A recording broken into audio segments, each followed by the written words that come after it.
What the fuck?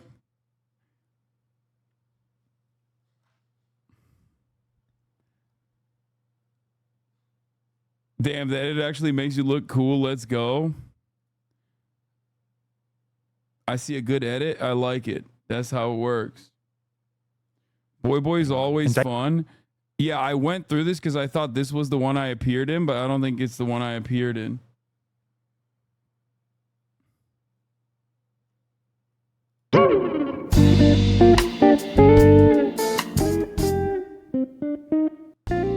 This is our mate, David McBride.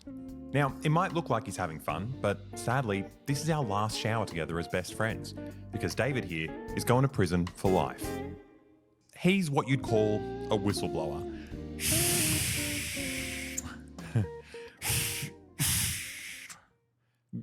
I like his new haircut. He looks handsome. You all know what a whistle sounds like. Now, he's a soldier who served in Afghanistan who realised that Aussie soldiers were committing some of the most heinous war crimes imaginable and his superiors were covering it up. So he told the public about it. And thanks to David's bravery, nothing happened.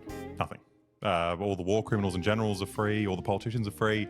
David's the one that's going to jail for the crime of telling us about it. Oh. So, how long are you going to jail? It's a good icebreaker.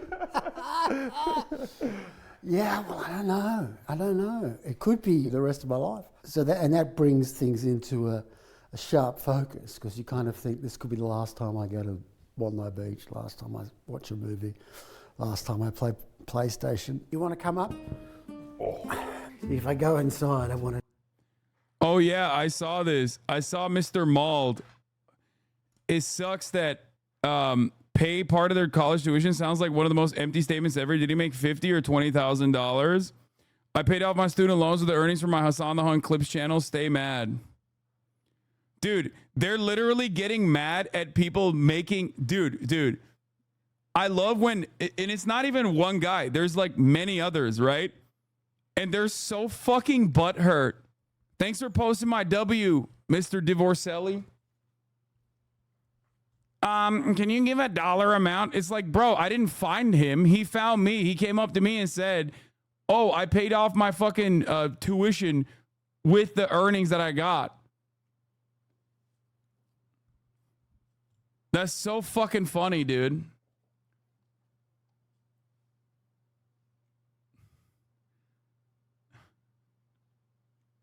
That's so funny. Ask how much his child support you help him pay. Dude, I pay all of it. I personally paid all of the fucking child support with like every fucking fuck Hasan clip that he's made on his channel.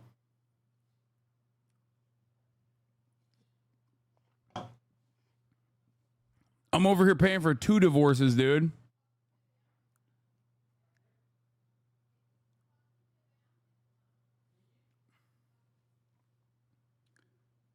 D fans realizing no one wants to watch this shit ad nauseum, not even his own fans. No, his own fans love that shit.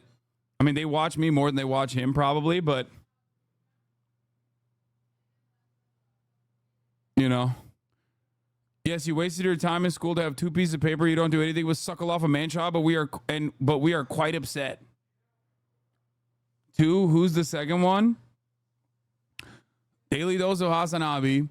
Well, considering that Divorcelli is a prominent figure in the fucking HASANABI Clips industrial complex, because he posts footage from this stream almost as much as my fans do, it's very odd for a man whose child support I've been paying to be confused about this process.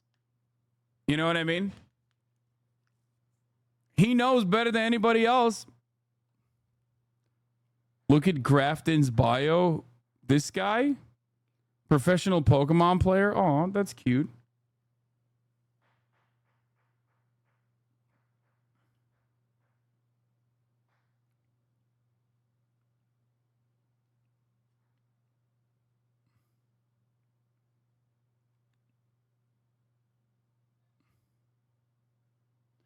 I met a dude yesterday who asked if I like D, saying he has good points. Showed him that actually it's a Phoebophilia clip, and I've never seen a more grossed out face. Yep.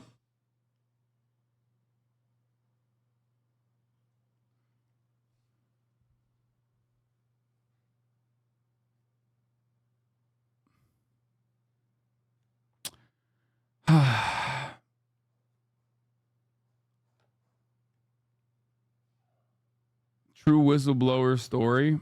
Okay, let's keep going. I try to get him to be my cellmate.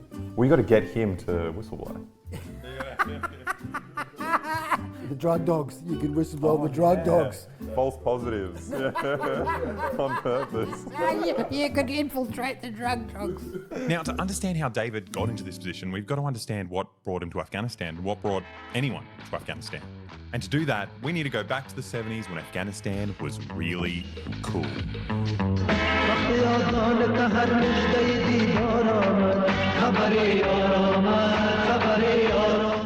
The only issue with Afghanistan was that it was a socialist country aligned with the Soviet Union, so the CIA took it upon themselves to turn the country upside down. They launched Operation Cyclone, the largest covert operation in CIA history. It pretty much involved flooding every right-wing Islamic extremist in the country with money and weapons. Literally, if you were a murderous incel in Afghanistan in the 70s, the CIA was there to make you a millionaire. Like Gulbuddin Hekmatyar, for example. Now, this guy's a real piece of shit. He failed his engineering degree, so when he saw smart women who thrived at university, he threw acid in their faces. But thanks to CIA funding and training, this guy hit the jackpot and became one of the leaders of the Mujahideen, fighting a holy war against the Afghani government and later against the Soviets too. Now, I can't stress how massive this secret operation was. They were spending $630 million a year on the Mujahideen. At one point, the CIA... The only thing I will add on to this is that, like, to be fair, the Afghan government definitely was fucking up, okay? The socialist USSR aligned Afghan government was fucking up so much that even the USSR was like, we got to get these motherfuckers out of here. They're out of control. It wasn't just like regular old USSR style suppression of religion. It was way beyond. It was beyond the pale. I mean, they definitely were not doing a good job. They are right. You are a lib. Come on, man. Get the fuck out of here, dude. They were just murking dudes in fucking mosques and shit. Get the fuck out of here. They got the University of Nebraska to print these like educational children's books This that they part is like true, spread though. all over Afghanistan. Taught you all sorts of useful stuff like how to behead infidels or how to count to 10 in the most fucked Yeah, they were so bad. Other Afghan communist forces opposed them and even took part in the fight against them. They were not good. way possible. And the CIA won. For a period, the Soviets intervened to prop up their ally, but that eventually bankrupted them and they withdrew, and a few years later, the Afghani government fell to the Mujahideen. Women could no longer go to school. The country descended into a 20-year civil war to decide which group of CIA-funded right-wing fundamentalist arseholes would run the country. You had the hot one, or the incel guy, or this guy with one eye. So it turns out the one-eyed guy won. Yeah, nice. And his Taliban took over all of Afghanistan. Now, the US was happy whining and dining these guys for decades until a bunch of Saudis flew some planes into the World Trade Center. Suddenly, the US started questioning their love for right-wing Islamic extremists, and they wanted revenge. Not against Saudi Arabia, they're the US's allies. No one's touching them, obviously. They went after Afghanistan because that's where Osama bin Laden was hiding. Now, the Taliban had been trying to get rid of bin Laden for years before September 11, and when they heard the Americans were going to invade... Yep, they did. Okay, this is good so They were far. like, Very good. Fuck. Okay, we'll give Osama bin Laden up to the International Criminal Court. Just don't invade us. But as you know, the Americans invaded anyway and started the longest war We're down to negotiate with terrorists. Remember? in American history. 20 years and hundreds of thousands of dead bodies. Found him? So why did they do this? Well, maybe it's so they could have bases bordering Iran, China, and Russia, or maybe it was just to launder money for the military-industrial complex. Who knows? Now, David suggests that the main factor is actually this like perverse marketing exercise where America had to, show that they could punish anyone for September 11, and the more kills they get, the more votes they get. Everything was done in order to impress the domestic media. They did focus groups of sort of redneck, and they couldn't really understand who the Taliban were. And they wanted to fight a country. Let's fucking smash it up. Oh, you guys want to know what a funny story this is? You said ruined our airports and security theater. Funny, we did that to ourselves. So the Australian government, this is something that an Australian Uber driver told me. So I don't know how fucking valid this is. But apparently the Australian government, in solidarity in the aftermath of 9/11, actually implemented the same exact fucking security theater that the TSA was implementing, because in his words, he's in Australia, he said, we want the Americans to come to our country and we want them to feel safe. We want them to feel the same safety that they feel in America. So we are going to cuck ourselves in solidarity and implement the same security protocols, the same security theater.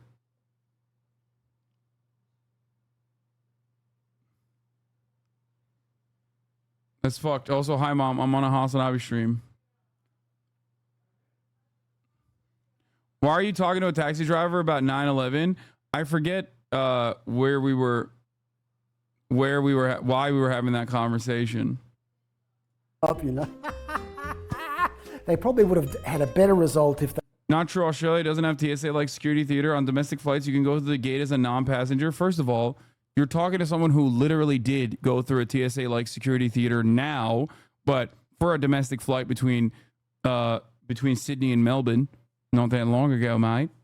However, what I'm talking about is about international travel, where they did implement the TSA style security theater in Australia in the aftermath of 9/11. So you're wrong on both accounts, mate. I was in fucking Australia not that long ago, mate. They negotiated with the Taliban and got Osama bin Laden handed over. Yeah. But that wouldn't have won votes in, for the rednecks. Did you have these thoughts before you joined the Defence Force? No, I didn't. I was definitely a true believer in the West and democracy.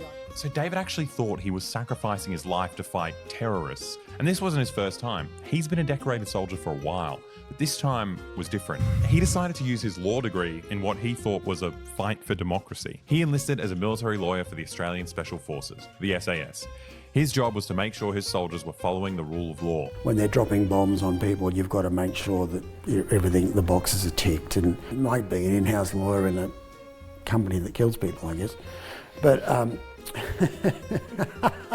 now, the army gave David's family a gift, right? And it's the gift of a brand new dad with PTSD. But aside from that, what David got from those 2 tours of Afghanistan eventually radicalized him as well. And the analogy I normally use was, it's a bit like being married to a serial killer who you really love. Yeah. And when they come home, the first time they come home with blood on their shoes and they say, oh, I broke my nose at work, you're like, oh, okay.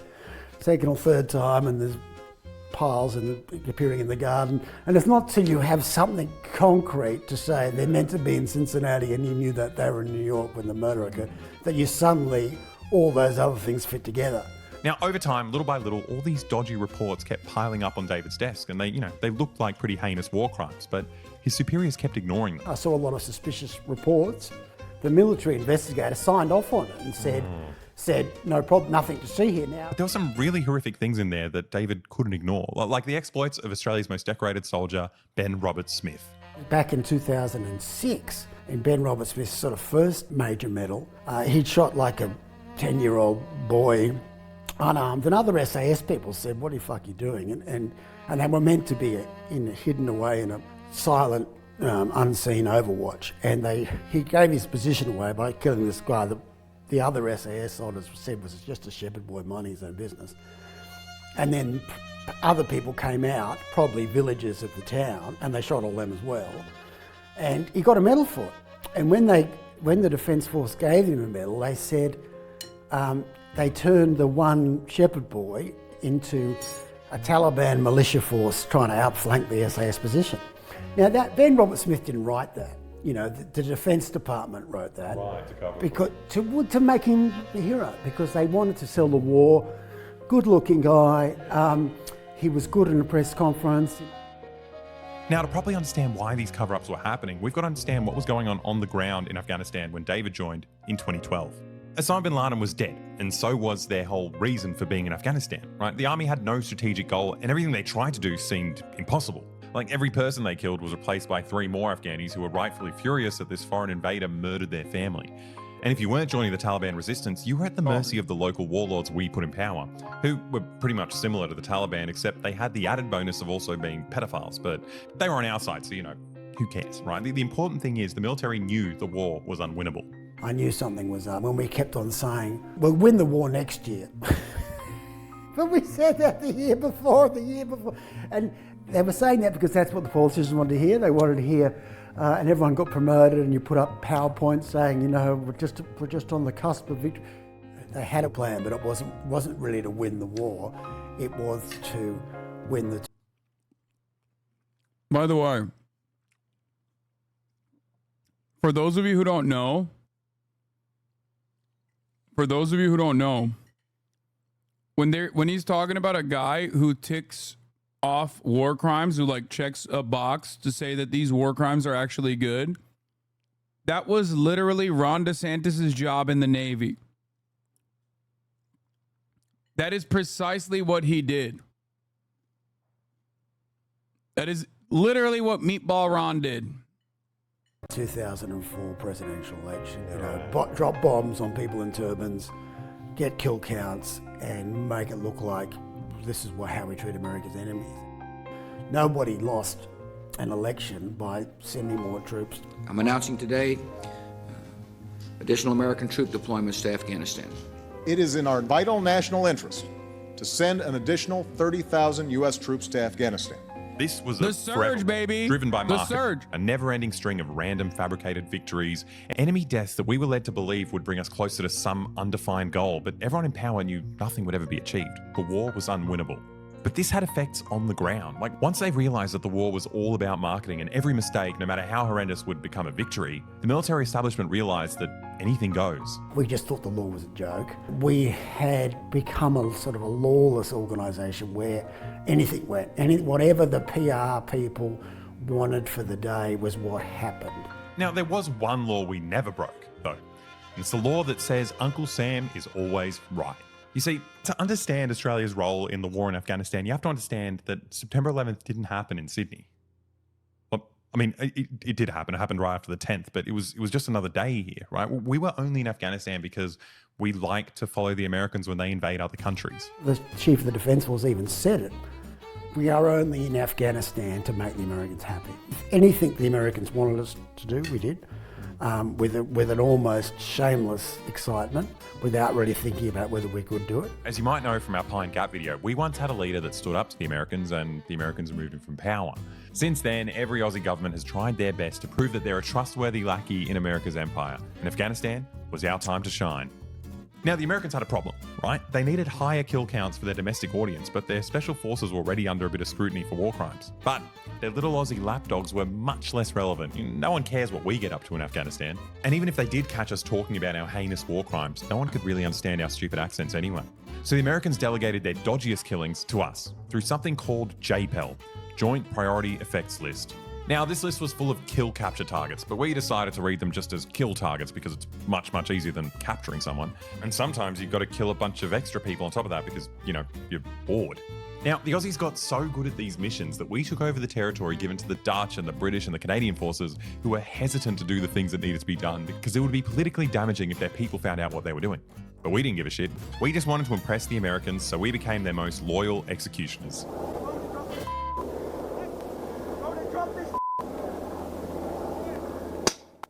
But unfortunately, we were a bit too good at doing the US's dirty work, right? The rumors of war crimes started circulating and the military establishment was freaking out. They did know about Robert Smith. The complaints finally got through, and they said, fuck, this is an issue. We can't have our fucking star player go down. Not only they cared so much about him, but all the people that have been shaking his hand and the Governor General pinning medals on him, and it's going to be huge. Suddenly, the government needed to reverse course and start covering their tracks. A kind of warning was put out to all the troops saying, basically don't murder people. And when I said, what's that about? So the government was suddenly really serious about war crimes, but obviously they're not going to go after the decorated war criminals whose crimes they spent a decade covering up. No, what they needed was a sacrificial lamb. A fresh, brand new soldier that could be made an example of to show that the Australian leadership cares about war crimes. And it was David's job to prosecute him. What they tried to do is get scapegoats in order to make sure that no one looked too closely at him. I wasn't prepared to let a soldier get sacrificed, thrown under a bus, just because what the minister needed was a bad guy. They've got drone footage of all this.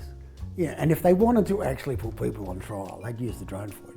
And they don't want to use the drone footage because the drone footage, A, the Americans don't want them to, but secondly, that shows that they must have known at the time. Yeah. After all this time chasing up war crimes reports only to get constantly pushed back by his superiors, now they suddenly wanted him to punish a man he thought was innocent.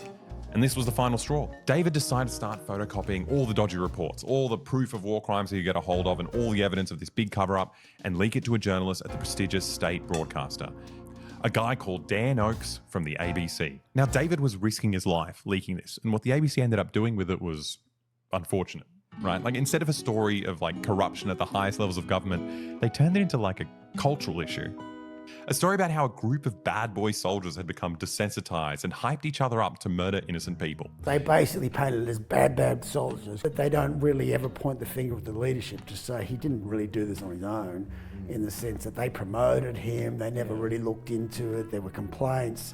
If a general either knew or should have known, they're liable too, but they've managed to forget all about that. Now, That's the difference between someone who is fully captured by its own state and is doing propaganda for its own state versus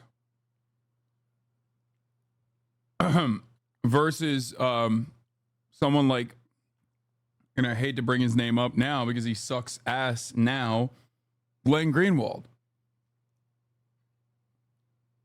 You can, when you get stories like this, you either capture and kill or capture and basically like shift the attention away.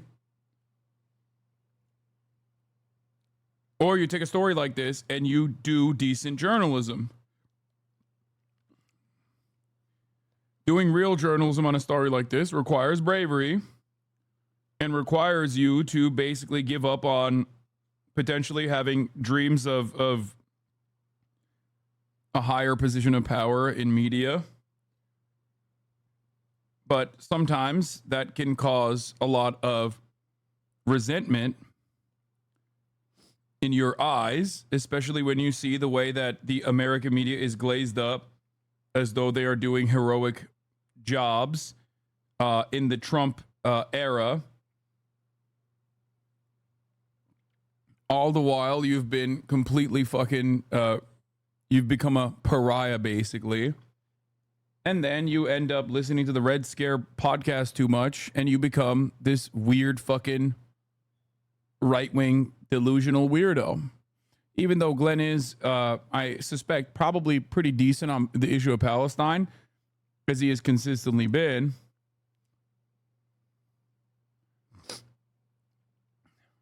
Don't ask him about contemporary American politics.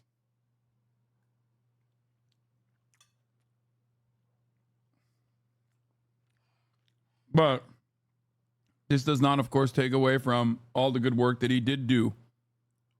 the soldiers committing these crimes were psychopaths, right? The ABC's not wrong, but they completely ignored David's documents about all the powerful people who enabled it and covered it up. It's letting the leadership off the hook, right? And either way, there's no like legal or ethical way to invade and terrorize an innocent country. Like what we did to the people of Afghanistan is a senseless crime in itself, and no one was prosecuted for it. There's far too much emphasis on war crime, you know. It's 200,000 Afghan dead and then giving the place back to Taliban. I mean, no one's lost their job over that. Why that's not considered a war crime. The biggest crimes were committed by the leaders. Yeah.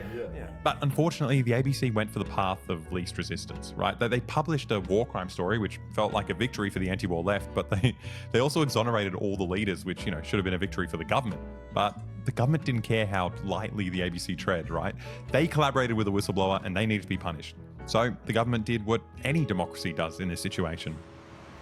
And there's a raid happening right here at the ABC right now, just 100 metres or so that way. They sent in the federal police to raid the national broadcaster and all these journalists' homes. And everyone was terrified.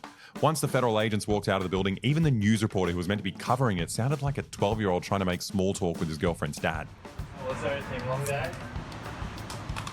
Now, David was hiding in Spain long before the ABC published their story. He's on the run from the most powerful people in the world, and he's obviously scared. But David told us that the most painful part about being a whistleblower is knowing you have to leave your loved ones behind. He had to watch his daughters grow up from the other side of the world. Eventually, he gave up on hiding, and he did something I've only ever seen someone do in an Arnold Schwarzenegger movie. He flew back to Australia, risked life imprisonment by a corrupt government just so he could spend one night at a daddy-daughter dance. She kept saying, there's a father-daughter dance later in the year, and I'd be like, if I come home, I'll get arrested, and if I get arrested, I'll probably be in jail a long time.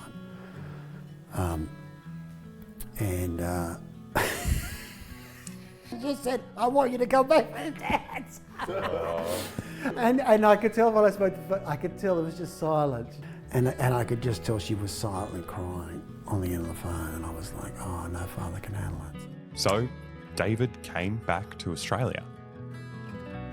You never really knew I didn't know that was the reason why he came back. That's so sad. just how terribly What a fucking gross injustice, dude. Now, this moment didn't last very long. David was arrested and put on trial for leaking classified information. But it wasn't a normal trial where, you can defend yourself, right? It was the other kind of trial where the judge turns to you and says, sorry, mate, the Americans said the evidence you're using for your defense isn't actually allowed for national security reasons. So we've decided you have to defend yourself with zero evidence. The government was given authority to bundle up evidence and run out the back door with it. Makes it impossible for us realistically to go to trial. I'm not giving up hope. He's done the right thing. I've said that from the beginning. Truth and justice will prevail, and I'm incredibly proud of him, as are his two girls. So yeah, obviously since he can't defend himself, he's going to jail, which sets an insane precedent here in Australia. Like it's the death of whistleblower laws, right? This ruling means that if you have information that your boss is committing a crime and you leak that information, then you're the criminal. The judge ruled to say there are no exceptions. If you're in the military and the orders are don't release information, it doesn't matter whether the chief of the Defence Force is selling secrets to our enemies or a pedophile ring or war crimes. We didn't even get to the facts. He just said there are no exceptions. Now, all this time, the ABC was scared silent. They never once mentioned David McBride since they got raided back in 2019, and David's legal team started to get a bit suspicious. When they asked the ABC for evidence to help his case, they refused to cooperate, which was confusing. But suddenly, it all made sense, right? A few weeks before he's sentenced to, prison, the ABC finally pipes up to release a hit piece on him. Australia's premier journalism program, Four Corners, was faced with this bombshell story of government cover-ups, war crimes, and the brutal erosion of our democratic freedoms. But instead, they decided to run this documentary suggesting that David McBride isn't a real whistleblower and he doesn't deserve your attention. They made absurd claims that he actually wanted to cover up war crimes himself, and he somehow leaked all these incriminating documents by accident.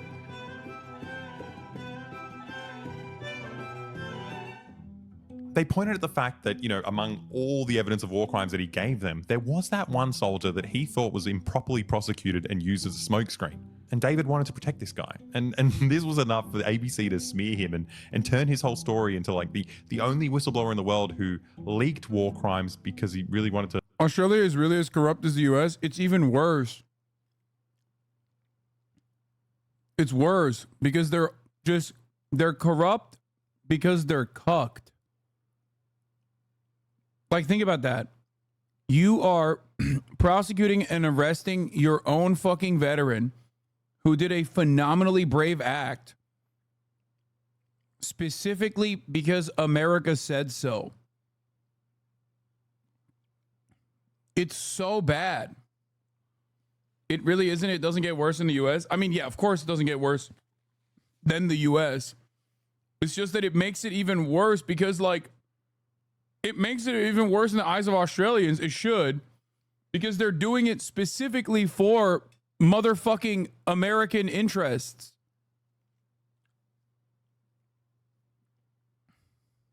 To cover up war crimes. David McBride wanted to expose that our soldiers were being unfairly targeted, they were being unfairly investigated. It's a much greyer and murkier and messier story than people appreciate. It's honestly a mind-melting thing to watch. Like, the crazy part is they spent 6 months filming this with him. They met his family. He opened up about wanting to commit suicide, for God's sake. There are times when I am really close. That's a lot to say out loud at this. Now, I can't stress how cruel this was. Dan Oakes received a prestigious medal for journalism for publishing a handful of David's leaks. And now, just as the government is deciding, how long David should go to prison for leaking it to him, he decides to try his best to make sure that David goes to prison for as long as possible. They literally sacrificed David to prove to the government that they can be trusted. They'll never publish leaks again. They made sure the big guys got the message that journalism is dead in Australia, and our democratic institutions that are meant to keep the government in check are completely at their disposal. So yeah, David got fucked. But what happened to all the war criminals that we now know about thanks to David? Well, let's go back to the start of the video to our first war criminal, Ben Robert Smith. Following McBride's leaks, a couple of journalists published some more detailed allegations about Ben Robert Smith. Ben was pissed. He's a war hero, after all. You know, these allegations are grossly offensive, and look, he's got some pretty powerful friends, so these journalists decided, you know, they'd give up and just settle and pay him. And he said, no, you're going to pay more. I'm suing you for defamation. So he's... Isn't that the dude who drank out of the leg? That's the one, which ironically, the leg behind Alexa is from his earlier video where he makes fun of the war criminal who drank out of an Afghan man's prosthetic leg. Made a fucking shoey.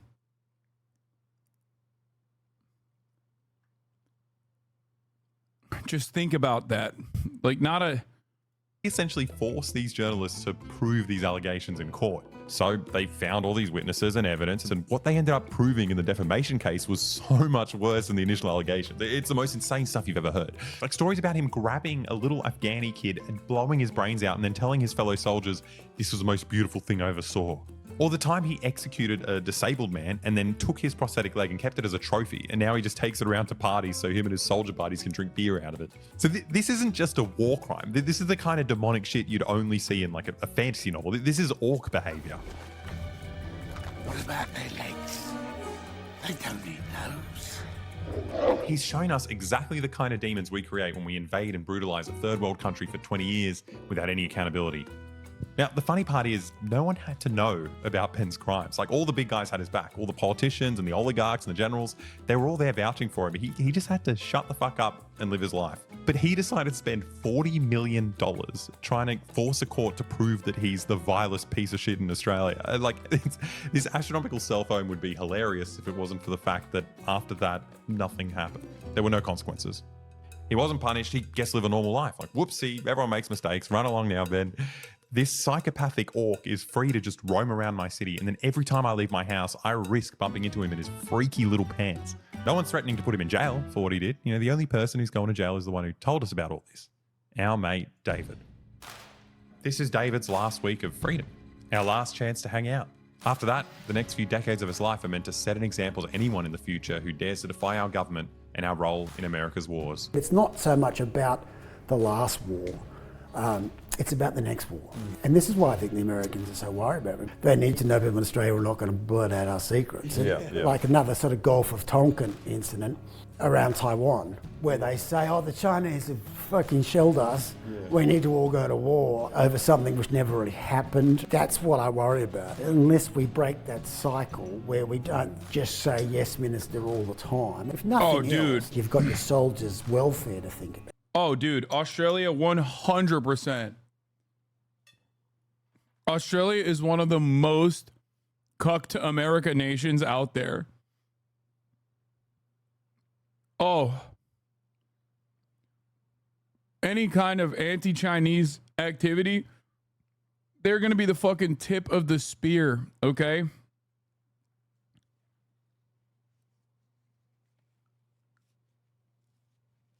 Who's number one if not Australia? Canada, England.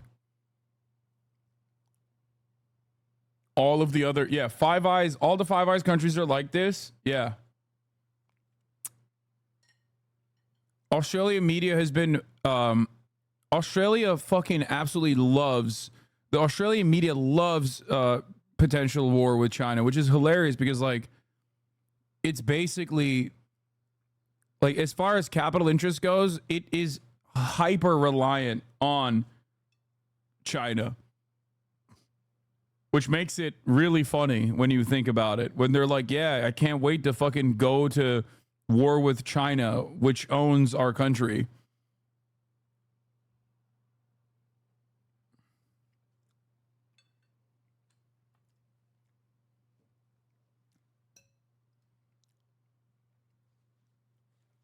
It's like trying to fucking kill your mom because your dad said so.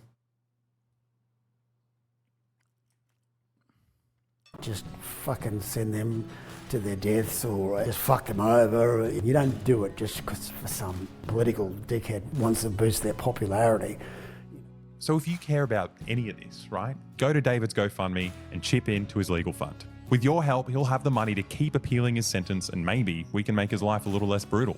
Also, we can show the government that people care about this, right? Maybe we could show a future whistleblower that people are going to have their back if they decide to do the right thing and tell us when the government's breaking the law. Also, if you want to keep supporting videos like this, please go to our Patreon. The link's in the description. It's just $5 a month and you get a full-length exclusive video every month. Thanks so much, guys. I hope you enjoyed it. Do it.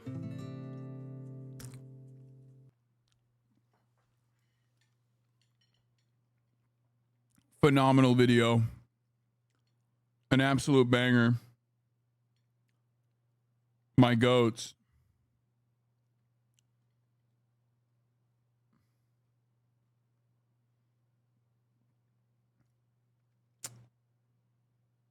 Can you link the GoFundMe?